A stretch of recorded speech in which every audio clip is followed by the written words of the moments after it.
Challenges and future perspectives of advanced oxidation processes in wastewater treatment.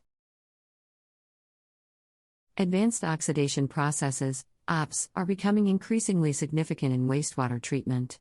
They are highly efficient treatment techniques that are used to remove or reduce the concentration of persistent organic pollutants, POPs, in wastewater. As environmental regulations become more strict, more research is being directed towards these processes to manage the increasing deterioration of water quality. However, there are challenges associated with the application of OPS, and this article will examine some of these challenges, as well as the future perspectives of OPS in wastewater treatment. However, there are several challenges associated with the implementation of these processes. One of the main limitations of OPS is the cost of the process. The high cost of chemicals used in OPS, such as hydrogen peroxide and ozone, can make the process prohibitively expensive. Furthermore, the cost of equipment used for generating and supplying these reagents to the treatment process can also be significant.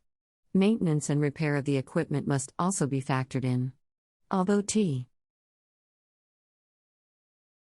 benefits of OPS are clear, particularly for the removal of POPs in water, the cost of implementation must be weighed against the benefits.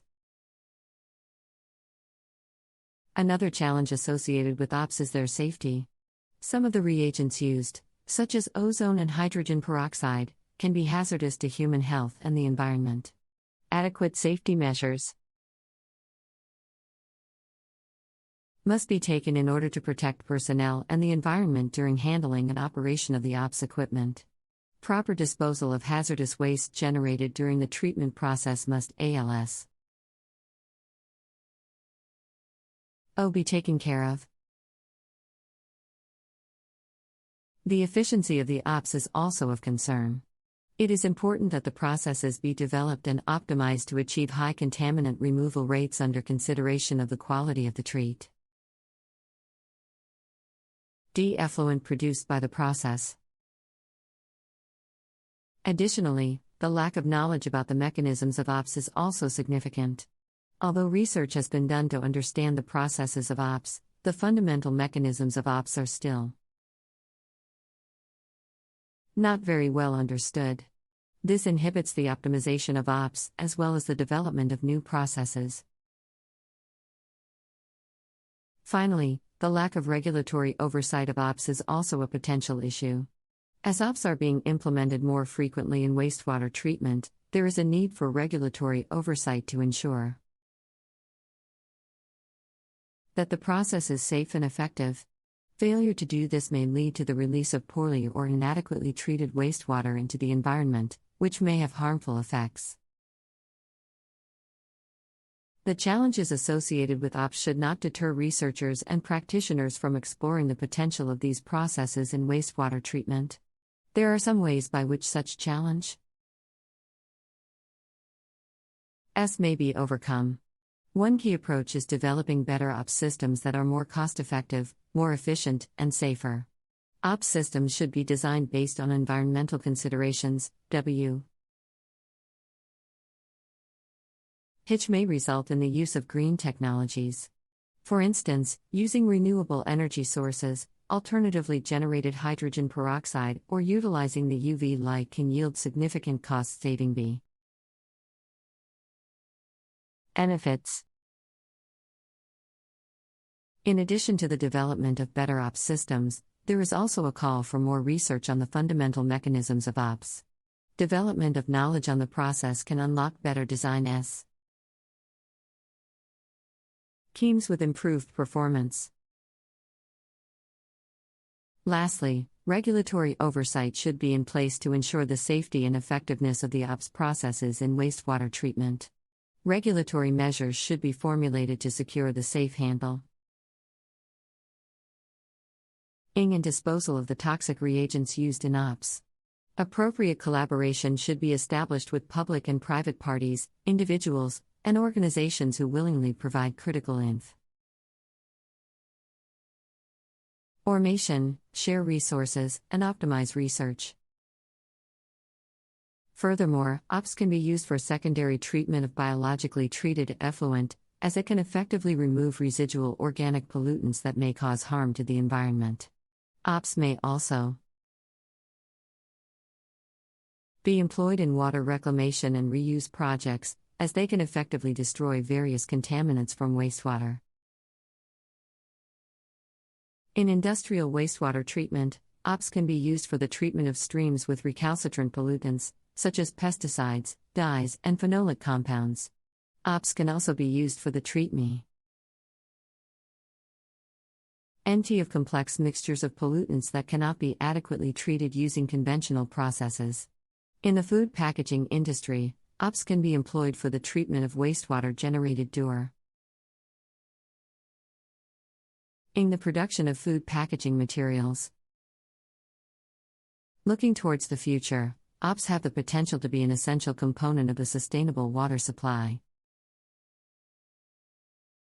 Moreover, in order to fully realize the benefits of OPS, it is important to continue to explore new and innovative ways to apply these technologies. One potential area for future research is the use of OPS in the removal of microplastics from wastewater. Microplastics are a growing environmental concern that is not effectively removed by current wastewater treatment processes. OPS have the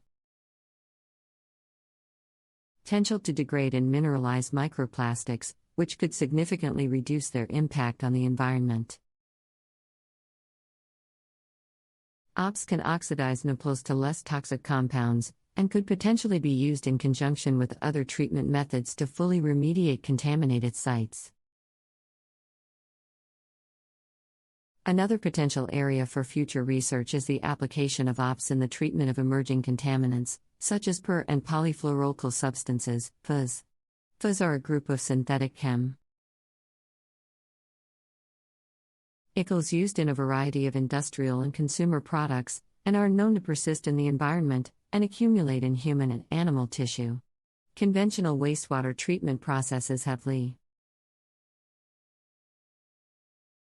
efficacy in removing PFAS, but OPS have shown promise in degrading these compounds.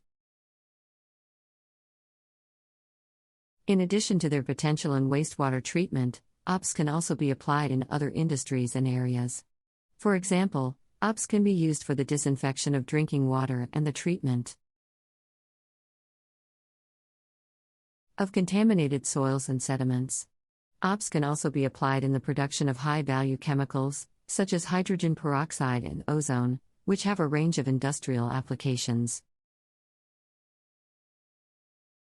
Moreover, OPS can potentially be integrated with other technologies and processes to enhance their performance and address specific challenges.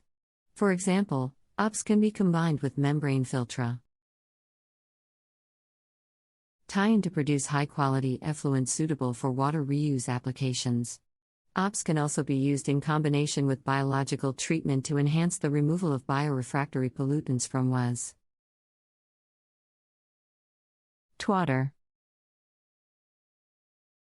Additionally, OPS can also be utilized in the treatment of pharmaceuticals and personal care products, PPCPS, in wastewater. PPCPS have become a concern due to their potential effects on aquatic fauna and flora, as well as their potential to promote antibiotic resistance. Conventional biological treatment processes are not always effective in removing PPCPS, but OPS have shown to have high removal efficiencies for these compounds. OPS have shown promise in treating this wastewater, with high removal efficiencies for various contaminants. Thanks for watching.